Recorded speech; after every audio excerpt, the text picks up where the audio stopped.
আসসালামু আলাইকুম। এই যে সকালবেলা চলে এসেছি, চাল কুমড়া আলু দিয়ে রান্না করব তেলাপিয়া মাছ। তেলাপিয়া মাছ আমার আব্বা আর আমার ছেলে খুব পছন্দ করে। এই যে রান্না করেছি, দেখুন। পাতলা ঝোল করে পছন্দ করে আমার আব্বা, তাই সেভাবে রান্না করেছি। এখন রান্না করব হচ্ছে হাঁসের চামড়া, তারপর পা, পাখনা এগুলো দিয়ে মুগের ডাল রান্না করব।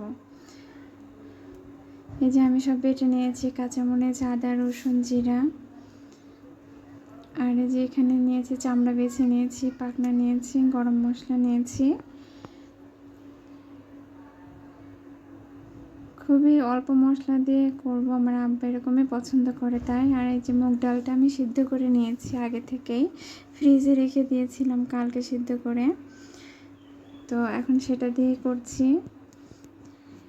যেখানে মশলা নিয়েছি, মশলাটা ভালো করে কষিয়ে তারপরে ডালটা দিব, কারণ এই চামড়াগুলো আগে থেকে আমি সিদ্ধ করে রেখেছিলাম, তাই চামড়াটা আগে দিব না, ডালটাই আগে দিব, চামড়াটা একটু পরে দিব। ডালটা দিয়ে দিলাম, ফ্রিজে রেখেছিলাম তাই একটু ঢেকে রাখতে হবে যাতে ছেড়ে যায়।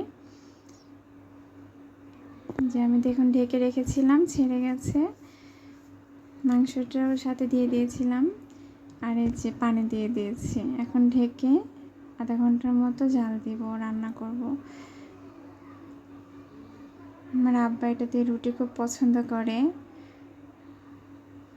এই ফাঁকে আমি তো আরেকটা কাজ সারবো। এই যে এখানে নিয়েছি হচ্ছে থোড়। এই থোড় ভাজি করে খাওয়া যায়, বড়া বানিয়ে খাওয়া যায়, তো তাই বসে বসে বেছে নিচ্ছি ঘরে। এই যে দেখুন ভিতর থেকে যে এগুলো বের হবে ছাড়ালে, ঘুটা করেও খাওয়া যায়, খুব মজা লাগে। থোড় দিয়ে চিংড়ি মাছ ভাজি আমার কাছে সব থেকে বেশি মজা লাগে।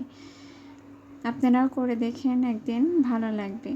একদিন আমি আপনাদের করেও দেখাবো এটা।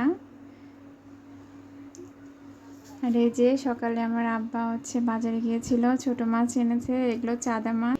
এই মাছ ভর্তা আমার আব্বু খুব পছন্দ করে, আর চড়চড়ি করলেও ভালো লাগে। উনি খুবই পছন্দ করে, তাই এনেছে নিজের হাতে। কালকে এটা চড়চড়ি করে দেব।